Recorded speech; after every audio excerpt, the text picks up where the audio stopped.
பேய்க்கும் பேய்க்கும் சண்டைங்கிற மாதிரி தான் இருக்குது. நான் ஒரு பேயை ஆதரித்து இன்னொரு பேயை திட்ட முடியாது. ரெண்டுமே பேய்கள் தான் என்னை பொறுத்த வரைக்கும். ரெண்டுமே நாடக கம்பெனி தான். இதுதான் உண்மையை சொல்லணும். இதில் வேணால் ஒருத்தர் வந்து தலை சிறந்த நடிகராக இருந்து அவர் பொறுப்பை விட்டுட்டு வருகிறார். பாஜகவை பொறுத்த வரைக்கும் அது நாடக கம்பெனி.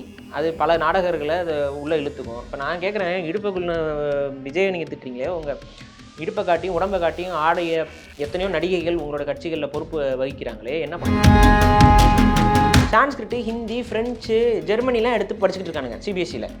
நான் கேட்குறேன், ஒரு தமிழ் 12ஆம் வகுப்பு மாணவன் படிக்கக்கூடியதில் அவன் ஒற்று இலக்கணம், அந்த இலக்கணம், இந்த இலக்கணம், உயர்வு நவிச்சி அணி அதுன்னு அவன் படிச்சுட்டு இருப்பான். ஆனால் சமஸ்கிருதம் படிக்கிறவன் என்ன பண்ணி படிச்சுட்டு இருப்பான் தெரியுமா? ஹா ஊ ஈ அப்படின்ட்டு இருப்பான்.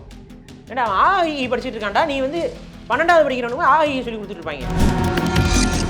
உனக்கு ஹிந்தி கற்றுக்கணும், உனக்கு ஃப்ரெஞ்சு படிக்கணும், உனக்கு வந்து ஜாப்பனீஸ் படிக்கணும், உனக்கு தாய்வானீஸ் படிக்கணும், இல்லைன்னா வந்து இப்போ ஒரு ஃபேமஸ் ஆகிருக்கலாம், அப்பாவை பாத்தியா அண்ணனை கேட்டியான்னு ஒரு பாட்டு வருதுல்ல, அந்த பாட்டு எனக்கு பொருள் புரியணும்னா போய் தாய்லாந்து போய் படுறா. பிஜேபிக்கு சப்போர்ட் பண்ணிட்டு நம்ம விஜய்க்கு சப்போர்ட் பண்ணிட்டு பிஜேபியோ திட்டுற மாதிரி இவங்க ரெண்டு பேரும் நல்லவர்களே அல்ல. இவங்க ரெண்டு பேரையும் திட்டுறது தான் ஒரு சரியான ஸ்டாண்டு. நம்ம ரெண்டு பேரையும் திட்டுவோம். இதே ரோலை பண்ணவர் தான் கமலஹாசன். கமலஹாசன் வந்து நீங்கள் என்ன வேறுபட்டீங்க? கமலஹாசனும் இதே மாதிரி தான் திமுக வந்தோடனே திமுகவெல்லாம் போட்டு எதிர்த்துட்டு இருந்தாப்புல. இப்போ எங்கே இருக்கார் அவர்? நாளைப்புறம் நீங்களும் திமுக பக்கம் தானே போவீங்க, இதானே கேள்வி. நான் அதுக்கு தகுந்த மாதிரி தானே கருத்தியல் கொள்கையெல்லாம் வச்சுருக்கீங்க. முதுகு வலியா, மூட்டு வலியா, கை கால் நீட்ட மடக்க இயலாமையா, அறுவை சிகிச்சை இல்லா குணம். டாக்டர் ஸ்ரீவர்மாஸ் PCR மகாராஜா தைலம். சமீபத்தில் டாஸ்மாக் முறைகேடு குறித்து எல்லா இடங்கள்லையும் நம்ம பல தரப்பில் பேசிக்கிட்டு இருக்கோம். அண்ட் டாஸ்மாக் முறைகேடு சம்மந்தமாக ஈடியும் வந்து ரைடு பண்ணிட்டு போனாங்க. ரைடு பண்ண பிறகு தான் அந்த முறைகேடு நடந்திருக்கு, 1000 கோடி ஊழல் நடந்திருக்கு அப்படின்ற மாதிரிலாம் சொல்கிறாங்க. இந்த விஷயம் போய்கிட்டு இருக்கும்போதே பாஜக தரப்புலேருந்து ஒரு முற்றுகை போராட்டம் நடத்தப்படுது. டாஸ்மாக்னுடைய அலுவலகத்தில் போயிட்டு முற்றுகை போராட்டம் நடத்துகிறாங்க. அண்ட் தாவேகா தரப்புலேருந்து இவங்க நாடகம் ஆடுறாங்க அப்படின்ட்டு அறிக்கை விட போய் அவங்க அண்ணாமலை அவர்கள் எதிர்த்து பேசும்போது கொஞ்சம் தகாத வார்த்தைகள்ல பேசுறாரு. நடிகையுடைய இடுப்பை கிள்ளிட்டு நீங்க வந்து அறிக்கை விட்டுட்டு இருக்கீங்க, நீங்க எல்லாம் பேசலாமா அப்படின்ற மாதிரி. இது ஒரு முறையான அரசியல்வாதிக்கு அழகுன்னு நினைக்கிறீங்களா நீங்க? இங்கே வந்து பேய்க்கும் பேய்க்கும் சண்டைங்கிற மாதிரி தான் இருக்குது. நான் ஒரு பேயை ஆதரித்து இன்னொரு பேயை திட்ட முடியாது. ரெண்டுமே பேய்கள் தான் என்னை பொறுத்த வரைக்கும். ரெண்டுமே நாடக கம்பெனி தான். இதுதான் உண்மையை சொல்லணும். இதில் வேணால் ஒருத்தர் வந்து தலை சிறந்த நடிகராக இருந்து அவர் பொறுப்பை விட்டுட்டு வருகிறார். பாஜகவை பொறுத்த வரைக்கும் அது நாடக கம்பெனி. அது பல நாடகர்களை அது உள்ளே இழுத்துக்கும். இப்போ நான் கேட்குறேன், இடுப்புக்குள்ள விஜயை நீங்கள் திட்டுறீங்களே, உங்கள் இடுப்பை காட்டியும் உடம்பை காட்டியும் ஆடைய எத்தனையோ நடிகைகள் உங்களோட கட்சிகளில் பொறுப்பு வகிக்கிறாங்களே, என்ன பண்ணலாம்? இந்த கேள்வி வரும்ல. இப்போ கூட சமீபத்தில் ஒரு பைக் ஓட்டுற அம்மா வந்து உங்கள் கட்சியில் இருக்குது. அந்த அம்மா என்ன சொல்லுச்சு? எனக்கு நான் தமிழ் படிக்கக்கூடாது, தமிழ் படிக்க தேவையில்லைன்னு பேசுது. என்ன பண்ணலாம்? அவங்க ஏதோ உருது முஸ்லீமு, அவங்களுடைய தாய்மொழி தமிழ் கிடையாதுங்கிற பட்சத்தில் அவங்க உங்களை படிக்கணும்னு சொல்லலாம். ஆனால் தமிழ்நாட்டில் நீங்கள் படிக்கணும்னா தமிழ் தேவை. நான் தமிழ்நாட்டில் படிக்கல, நான் ஹிந்தி, நான் எங்கேயாவது நார்த்தில் போய் படிக்க போகிறேன்னா அது உங்கள் விருப்பம், தனிப்பட்ட விருப்பம். தமிழக அரசில் அரசாங்க பள்ளியில் தமிழ் சொல்லி கொடுக்கப்படும். நீங்கள் அதை படித்து பாஸ் ஆனால் தான் உங்களுக்கு சர்டிஃபிகேட் கொடுக்கப்படும். இல்லைன்னா இல்லை, செல்லாத உங்கள் சர்டிஃபிகேட்டு. தமிழ் படித்து நீ பாஸ் ஆனினா தான் செல்லும். இதுதான் நம்மளுடைய முறையாக இருக்கணும்னு சொல்கிறோம். ஆனால் சில இடங்களில் அரசாங்கமே தமிழ் மொழிக்கு அதாவது தமிழ் மொழியே படிக்காதவர்களுக்கு அரசாங்கத்தில் இன்றைக்கி வேலை கிடைக்குது. புரியுதுங்களா? எங்கேயோ படிச்சு வந்தவனுக்கு தமிழ் எழுத படிக்கல தெரியலனாலும் அவனால் இங்கே தமிழக அரசு வேலைகளில் வேலை செய்ய முடியுது. இதெல்லாம் இருக்கக்கூடாது. நம்ம இன்றைக்கி பேசிகிட்டு இருக்கோம். அப்படி இருக்கிற தமிழ்நாட்டில் தான் நம்ம இந்த ஸ்பேஸ் கொடுத்துருக்கோம். நீங்கள் ஆந்திராவில் இந்த ஸ்பேஸ் கிடையாது. இன்றைக்கி நம்மளோட தமிழ்நாட்டை பொறுத்த வரைக்கும் சிபிஎஸ்சி சிலபஸில் தமிழ் கம்பல்சரி கிடையாது. சிபிஎஸ்சி ஸ்கூல்ஸ்லாம் ஏன் தமிழ் இல்லை? இன்றைக்கி அவங்க தமிழ் கம்பல்சரி படுத்தலை. தமிழ்நாடு அரசாங்கம் சிபிஎஸ்சி சிலபஸ்க்குள்ளே தமிழ் கம்பல்சரி பண்ணல. ஆனால் நீங்கள் வேணால் போய் பாருங்கள், ஹைதராபாத்லேயோ இல்லை வந்து நீங்கள் பெங்களூர்லேயோ அங்கே கன்னடமும் தெலுங்கும் கம்பல்சரி. நீங்கள் ஒரு ஹைதராபாத்தில் வந்து நீங்கள் வந்து ஒரு சிபிஎஸ்சி ஸ்கூலில் படிக்கிறீங்கன்னா தெலுங்கு கட்டாயம் படிக்கணும். அந்த ஸ்கூலில் படித்து முடிச்சு வெளியில் போகிற வரைக்கும் நீங்கள் தெலுங்கு படித்தே ஆகணும். சப்ஜெக்ட் வந்து கம்பல்சரி பண்ணி வச்சுருக்காங்க. இதன் பொருள் என்ன அப்படின்னா, இப்போ தமிழர்கள் அங்கே போயிட்டு வேலைக்கு போகிறாங்க அப்படின்னா அவங்க கண்டிப்பாக அங்கே தெலுங்கு படிக்கணும். அதே போல் தமிழர்கள் பெங்களூருக்கு வேலைக்கு போகிறாங்க அப்படின்னா அங்கே சிபிஎஸ்சி ஸ்கூல்லே சேர்த்தாலும், அவங்க ஸ்டேட் போர்ட் சிலபஸில் சேர்த்தாலும் சரி, சிபிஎஸ்சி ஸ்கூலில் சேர்த்தாலும் சரி, அங்கே படிக்கணும் கன்னடம். புரியுதுங்களா? ஸோ தமிழர்களுக்கு நோ ஆப்ஷன். ஆனால் இப்போ அங்கேருந்து இங்கே வராங்கன்னு வைங்க, படிக்க தேவையில்லை. இவங்களும் அங்கேருந்து இப்போ பெங்களூர்லேருந்து ஒரு கன்னடர் ஃபேமிலி வந்து தமிழ்நாட்டில் சென்னையில் ஏதோ வேலைக்கு வராங்க அப்படின்னா அவங்க குழந்தை தமிழ் படிக்க வேண்டிய அவசியம் இல்லை. தமிழ்நாட்டில் சிபிஎஸ்சியில் படிச்சா அவங்க ஹிந்தி படிச்சுக்குவாங்க, இங்கிலீஷ் படிச்சுக்குவாங்க, அவ்வளோதான். இப்படி தான் இருக்குங்க நிலமை. ஆனால் அங்கே போனால் ஹிந்தியும் படிக்கணும், இங்கிலீஷும் படிக்கணும், அவங்க மொழியும் படிக்கணும். நாங்கள் என்ன சொல்கிறோம், எதே போல் இங்கேயும் தமிழ் கட்டாயப்படுத்துங்கிறோம். ஆனால் இன்றைக்கி வரைக்கும் பண்ணலை. தமிழக அரசு இன்றைக்கி வரைக்கும் எந்த ஒரு ஸ்கீமும் கொண்டு வந்து சிபிஎஸ்சி சிலபஸில் தமிழ் கட்டாயம் இன்றைக்கி வரைக்கும் ஆகலை. அப் டு த டைம் நான் இப்போ சொல்கிற வரைக்கும் இன்னும் ஆகலை. இன்னும் ஆக்கணும்னு பேசிகிட்டு இருக்காங்க, ஆனால் ஆக்கலை. அப்போ இந்த அளவுக்கு மற்றவங்களுக்கு ஒரு படிக்க தேவையில்லைன்ட்டு தான் இருக்குது தமிழ்நாட்டில். ஆனால் இன்னைக்கு பிரச்சனை என்னென்னா, உளவியலாக அரசு பள்ளியிலையோ இல்லை ஸ்டேட் போர்டில் படிக்கிற கல்வியோட தரம் குறைவுங்கிற மாதிரி ஒரு தோற்றம் வந்ததுனால சக தமிழர்களே நிறைய பேர் வந்து என்ன பண்ணுறாங்கன்னா சிபிஎஸ்சி ஸ்கூலில் போய் சேர்க்குறாங்க. இப்போ அவன் எங்கே தமிழ் படிப்பான்? எல்லாம் தமிழ் படித்தா கஷ்டம், அதில் மார்க் வாங்க முடியாதுங்க, ஸ்கோர் பண்ண முடியாதுங்க, ரிசல்ட் வந்து இதாகுங்க, அதனால் வந்து ஹிந்தி படிப்போங்க. இங்கே கவனிக்க வேண்டியது என்னென்னா, சான்ஸ்கிரிட்டு, ஹிந்தி, ஃப்ரெஞ்சு, ஜெர்மனிலாம் எடுத்து படிச்சுக்கிட்டு இருக்கானுங்க சிபிஎஸ்சியில். நான் கேட்குறேன், ஒரு தமிழ் 12ஆம் வகுப்பு மாணவன் படிக்கக்கூடியதில் அவன் ஒற்று இலக்கணம், அந்த இலக்கணம், இந்த இலக்கணம், உயர்வு நவிச்சி அணி அதுன்னு அவன் படிச்சுட்டு இருப்பான். ஆனால் சமஸ்கிருதம் படிக்கிறவன் என்ன படிச்சுட்டு இருப்பான் தெரியுமா? ஹா ஹூ ஹி அப்படின்ட்டு இருப்பான். ஏன்னா அவன் ஆ இ படிச்சுட்டு இருக்கான்டா, நீ வந்து 12வது படிக்கிறவனுக்கு ஆ இ சொல்லி கொடுத்துட்டு இருப்பாங்க. வார்த்தைகளை எப்படி எழுதுவது அவன் 12ஆம் கிளாஸில் படிப்பான். ஆனால் தமிழ் படிக்கிறவன் வந்து கட்டுரை வரையணும், இவனுக்கு வந்து லெட்டர் எழுதணும், இது எழுதணும், விண்ணப்பிக்கணும், எல்லாம் எழுதி நம்ம அவ்வளோ கஷ்டப்பட்டு இருப்போம். இவங்க மட்டும் நல்லபடியாக வெறும் ஆ இ படிக்கிறது, ரொம்ப சின்ன சின்ன இதை ஃபில் பண்ணுறது, கடைசியில் முடிக்கும் சுவாகான்னு முடிச்சுட்டு போயிடுவான். ஃப்ரெஞ்சும் அப்படிதான் நினைக்கிறேன். ஃப்ரெஞ்சு, ஜெர்மனி எல்லாமே ஜெர்மனி எல்லாமே சும்மா அந்த பேசிக் வந்து 12th வச்சிருக்க. ஆனால் எனக்கு என்னுடைய 12th பாடமும் 10th பாடமும் வந்து பார்த்தீங்கன்னா அதில் இலக்கணம் இருக்குது, இலக்கியம் இருக்குது, எல்லாமே இருக்குது. அவ்வளோ டஃப்பாக இருக்கிறது. அப்படி தான் படிக்கணும். உனக்கு தேவைன்னா சான்ஸ்கிரிட் அப்படி படிக்கவை. அப்படி படித்தவனே எவனுமே இருக்க மாட்டான் இந்தியாவில். சான்ஸ்கிரிட்டை போய் எவனா அப்படி படிச்சுட்டு இருப்பானா? ஏதோ இப்போ படித்தோமா, 4 கோயிலில் போய் மணி ஆட்டினோமா, ஒரு தட்டில் காசு பார்த்தோமா, வந்தமான்னு இருந்தால் அது யூஸ் ஆகுது. மித்தபடி வேறு எதுவும் சான்ஸ்கிரிட்லாம் யூஸ் ஆகுது. இப்போ சான்ஸ்கிரிட் படித்தவன்ட்டு என்ன போய் சரி, எங்கள் கூட படித்தவங்களாம் நிறைய பேர் சான்ஸ்கிரிட்லாம் படிச்சுட்டு மார்க் அதிகமாக ஸ்கோர் பண்ணலான்னு சொல்லிட்டு படித்தவங்கலாம் இருக்காங்க. அதில் ஒரு சில பேர்லாம் வந்து சான்ஸ்கிரிட் கிளாஸுக்கு போயிட்டு சேர்ந்துட்டு அடுத்து பார்க்குறோம் தமிழ் கிளாஸ் வந்துட்டாங்க. என்னடா, இல்லை சான்ஸ்கிரிட் எங்களுக்கு ஒன்றுமே தெரியலேங்கனால விரட்டி விட்டாங்கன்னு திரும்ப போய் தமிழே படிங்கடான்னு சொல்லி அனுப்பி விட்டாங்க. அப்படிலாம் வந்திருக்காங்க நம்ம இதில். அப்போ இப்போ புரிஞ்சுக்கோங்க, இதுதான் இங்கே இருக்கிற டிஃப்ரென்ஸு. அப்போ நான் என்ன சொல்கிறேன், ஒவ்வொரு மாநில மொழியும் முக்கியம். அந்த மாநில மொழியை கட்டாயம் படிக்கணும். ஏன்னா இன்றைக்கி என்ன சொல்ல, புதிய கல்விக் கொள்கையில் நாங்கள் மாநில மொழிக்கு இம்பார்ட்டன்ஸ் கொடுக்குறோம். எப்போ வரைக்கும்னா 5ஆம் வகுப்பு வரைக்கும் படிக்க சொல்கிறோங்க. 5ஆம் வகுப்பு வரைக்கும் நீங்களே சொல்லுங்கள், 5ஆம் வகுப்பில் உங்களால் என்னத்தை பண்ண முடியும்? அந்த மொழியை பஸ் ஸ்டாண்டில் போய்னா அந்த படிச்சிட முடியுமா? 5ஆம் வகுப்பு பிள்ளைய போய்ட்டு நீங்கள் போய் பஸ் ஏறிட்டு வாமா, அதான் தமிழில் தான் படிச்சிருக்கல, எழுத படிக்க தெரியுமா உனக்குன்னு சொன்னால் அது ஓகேவா?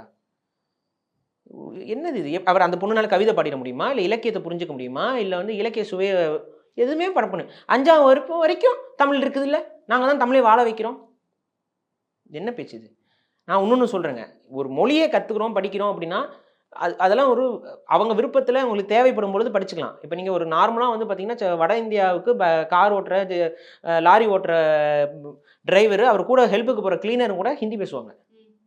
ஆனால் இந்த ஹிந்தியில் வந்து இங்கே வந்து என்னென்னமோ எக்ஸாமில் எழுதுவாங்கல்ல, உங்களுக்கு அந்த பிராத்மிக்கு குரோத்மிக்குன்னு என்னமோ எழுதுறீங்களே, அவன் முடிச்சவனை கூப்பிட்டு வந்து பேச சொல்லுங்கள், பேச வராது அவனுக்கு. ஏன்னா ஒரு மொழியை பேசுறது வேற, அதை படிக்கிறது வேற, ரெண்டு வெவ்வேறு. மொழியை பேசணும்னா அழகாக வந்து நம்ம பழக்கம் ஏற்படும் போது தானாக பேசலாம். இன்னொன்று புரிஞ்சு, பிச்சைக்காரன் கூட நல்லா ஆங்கிலம் பேசுவான் நம்மளை விட. அதுக்கு பொருள் என்ன? நம்மளோட அறிவாளி நடத்துமா? இதுக்கு அறிவுக்கு சம்பந்தம் கிடையாது.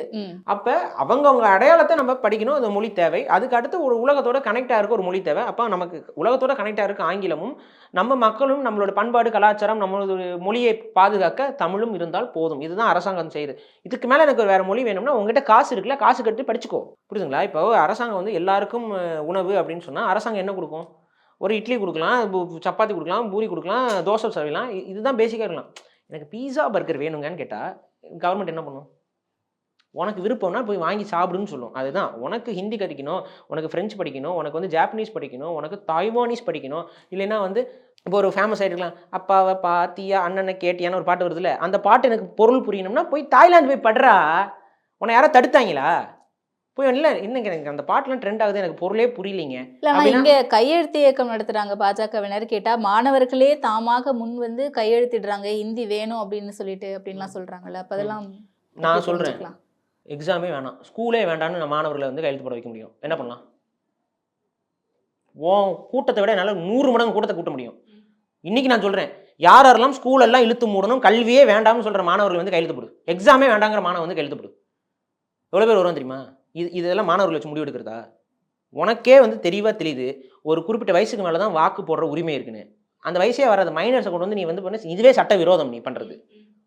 அவனுக்கு என்னடா தெரியும்? நீ கூப்பிட்டு வந்து அவனை கையெழுத்து போட சொல்கிற. அவனுக்கு அவன் மொழியை பற்றி தெரியுமா, அவன் இனத்தை பற்றி தெரியுமா, அரசியலை பற்றி தெரியுமா? ஒரு மண்ணும் தெரியாது. சின்ன குழந்தைகளை வந்து கையெழுத்து போடுனா அது நீங்கள் பார்த்தீங்களா இல்லை? இந்த வீடியோலாம் அந்த இடத்துல வேணுமா, முட்டாய் வேணுமா போய் கையெழுத்து போடு, பிஸ்கெட் பாக்கெட்டு. நீ வந்து எவ்வளோ பெரிய அயோக்கியப்ப பழக்கிறாங்க இப்போவே. பிஸ்கெட் வேணும்னா கையெழுத்து போடுங்கிறவன் தான் நாளைக்கு காசு வேணும்னா ஓட்டு போடுவான்.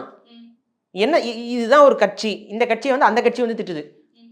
நம்ம சொல்ற 2 கட்சிக்குமே மக்களுக்கு நல்லது செய்ய போகிறதுக்குலாம் வரல. அவங்கவங்க ஒவ்வொரு காரணத்தை வச்சுக்கிட்டு மக்களை ஏமாற்றிக்கிட்டு அது ஒரு அரசியல் அதை வச்சு ஊழல் பண்ணிக்கிட்டு இதுதான் நடக்க போகுது. அப்போ அதான சொல்கிறேன், பிஜேபிக்கு சப்போர்ட் பண்ணிட்டு நம்ம விஜய்க்கு சப்போர்ட் பண்ணிட்டு பிஜேபியோ திட்டுற மாதிரி இவங்க 2 பேரும் நல்லவர்களே அல்ல. இவங்க 2 பேரையும் திட்டுறது தான் ஒரு சரியான ஸ்டாண்டு. நம்ம 2 பேரையும் திட்டுவோம். திமுகவை மீண்டும் ஜெயிக்க வைக்கிறதுக்காக கொண்டு வரப்பட்ட சீக்ரெட் ப்ராஜெக்ட் தான் விஜய் அப்படின்னு இருக்கலாம்ல. தனியாக நிற்க போறேங்கிறாப்புல. உங்களுக்கு ஸ்ட்ராட்டஜிஸ்ட் பண்ணி கொடுத்தவர் தான் திமுகவோட ஸ்ட்ராட்டஜிஸ்டா இருந்தாரு. சரி, திமுகவுக்கு ஸ்ட்ராட்டஜிஸ்ட் பண்ணி கொடுத்தவர் தான் உங்க ஸ்ட்ராட்டஜிஸ்ட். அவர் பிஜேபிக்கு ஸ்ட்ராட்டஜிஸ்டா இருந்திருக்காருல. அதுதாங்க. அப்ப இப்படி ஒரே குட்டையில் ஒரு மட்டைகள் தான் நான் சொல்ல வரேன். நான் கேட்கறது என்னன்னா, உங்களோட இதே ரோலை பண்ணவர் தான் கமலஹாசன். கமலஹாசன் வந்து நீங்க என்ன வேறுபட்டீங்க? கமலஹாசனும் இதே மாதிரி தான் திமுக வந்தோடனே திமுகவெல்லாம் போட்டு எதிர்த்துட்டு இருந்தாப்புல. இப்போ எங்க இருக்காரு அவரு? நாளை அப்புறம் நீங்களும் திமுக பக்கம் தானே போவீங்க. இதானே கேள்வி. நான் அதுக்கு தகுந்த மாதிரி தானே கருத்தியல் கொள்கைலாம் வச்சிருக்கீங்க. ஈவேரா வச்சிருக்கீங்க. கிட்டத்தட்ட திமுக என்ன பேசுதோ அதே தான் நீங்களும் பேசிட்டு இருக்கீங்க. உங்க ஸ்டாண்ட் எங்க மாறுபடுது பெருசா? அவங்க ஊழல்வாதிகளுக்கு. நீங்க ஊழல் பண்ண மாட்டீங்கிறதுக்கு உத்தரவாதம் என்ன? நீங்களாம் கரெக்டாக டேக்ஸ்லாம் கட்டி தான் காரெலாம் வாங்கிட்டு இருந்தீங்களா? நீங்களே உங்கள் மனசாட்சி தொட்டு சொல்லுங்கள். உங்கள் காரை போய் பாருங்கள், அதுக்கு கரெக்டாக ப்ராப்பராக டேக்ஸ் கட்டி தான் வாங்கணுமா? இதெல்லாம் ஊழல் இல்லையா? இதெல்லாம் யோசிங்க. நம்ம வந்து நம்ம படத்துக்கு டிக்கெட்டை வந்து 2000க்கும் 3000க்கு விற்கும் பொழுது நம்ம என்ன பண்ணிட்டு இருந்தோம்? கண்ணு முன்னாடி ஊழல் நடக்குது. உங்கள் பேரை சொல்லியே ஊழல் நடந்துச்சு. என்ன பண்ணீங்க? இதெல்லாம் நமக்கு தெரியாதா? அப்போ ஊழல் உங்கள் கூட இருக்கவங்கனாலே நடக்கும் பொழுது உங்களால் ஒன்றும் பண்ண முடியல. நீங்கள் வந்து ஊழல் பண்ணாமல் இருப்பீங்கன்னு நாங்கள் நம்பணுமா? இல்லைங்க, அவர்கிட்ட எவ்வளோ சொத்து இருக்குது. நான் கேட்குறேன், திமுக இருக்கிற சொத்தை விட உங்ககிட்ட அதிகமாக இருக்கா? இத்தனை கோடி சம்பளத்தை விட்டுட்டு வராரு. இவங்களே ஊழல் இன்னும் பண்ணுறாங்களாம். நீங்கள் இன்னும் கம்மியாக தானே இருக்குது உங்களோட ரெவன்யூ. நீங்களும் பண்ணுவீங்க தான். இதெல்லாம் இந்த லாஜிக்கெலாம் செல்லாது. நீங்கள் ஊழலுக்கு எதிராக பேசணும்னா நீங்கள் உங்கள் வாழ்க்கையில் ஊழல் இல்லாமல் இருந்தீங்களாங்கிற கேள்வி. இருந்தீங்களா? இல்லை. நீங்கள் டேக்ஸ் கட்டாமல் பிரச்சனையாச்சு, கேஸ் நடந்துச்சு, உங்களுக்கே தெரியும்.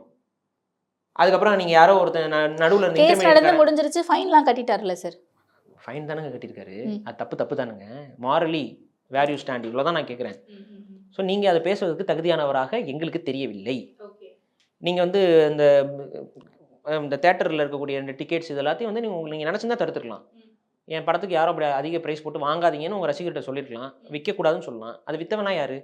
உங்கள் கட்சியோட பொறுப்பாளர்கள். ரசிகர் மன்றத்தை தானே பொறுப்பாளர்களை மாற்றி வச்சுருக்கீங்க.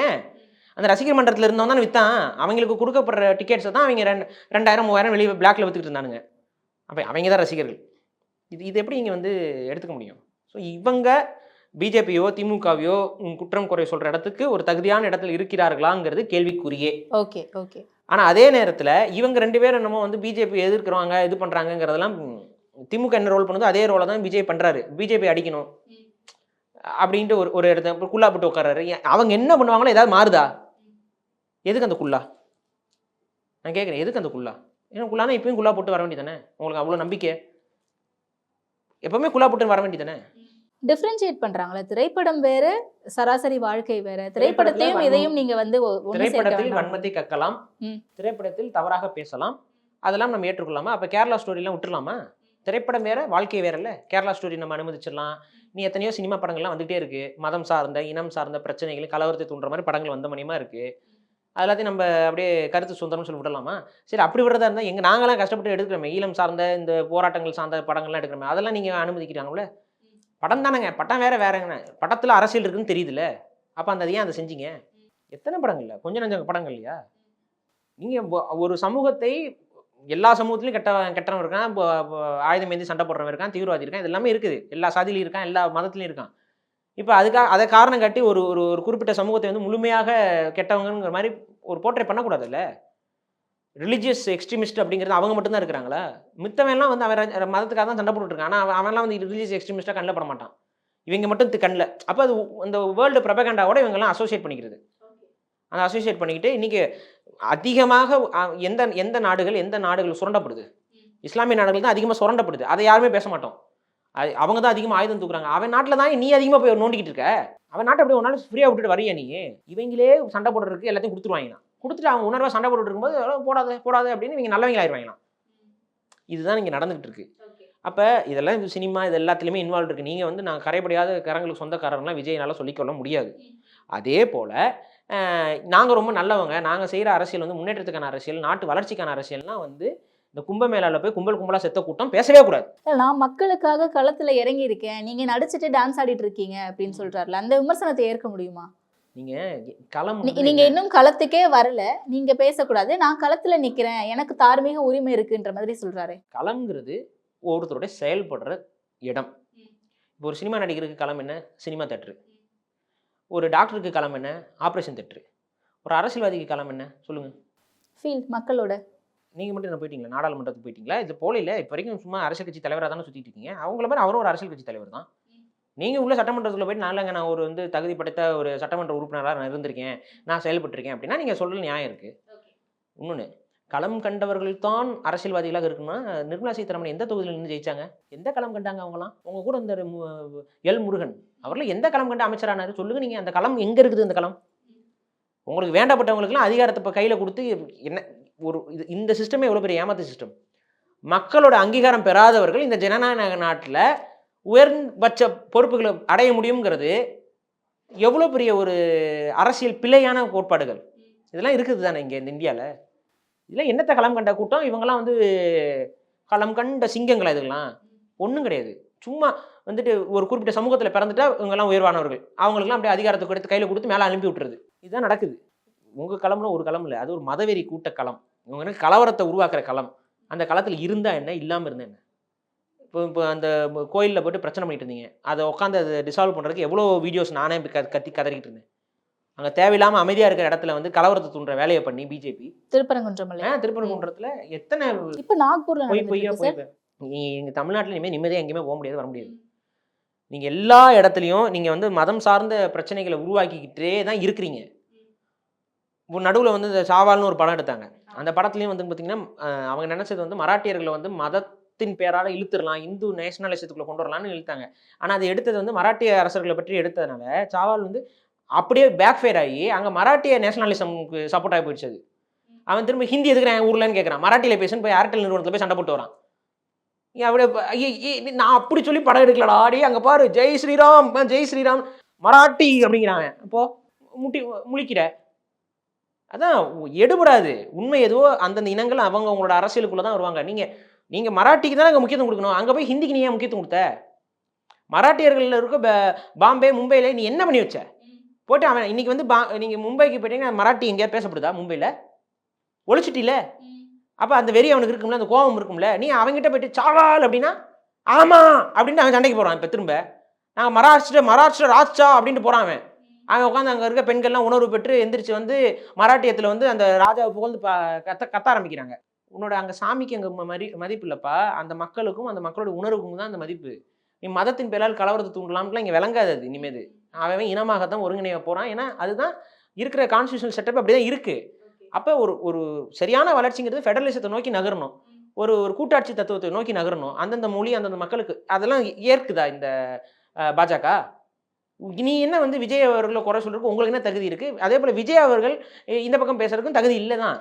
மாறி இவங்க இப்போ என்ன பண்ணுங்க, 2 பேரும் சண்டை போட விட்டீங்கன்னா மாறி காரி துப்பிக்குவாங்க. முதுகு வலியா, மூட்டு வலியா, கை கால் நீட்ட மடக்க இயலாமையா, அறுவை சிகிச்சை இல்லா குணம். டாக்டர் ஸ்ரீவர்மாஸ் PCR மகாராஜா தைலம்.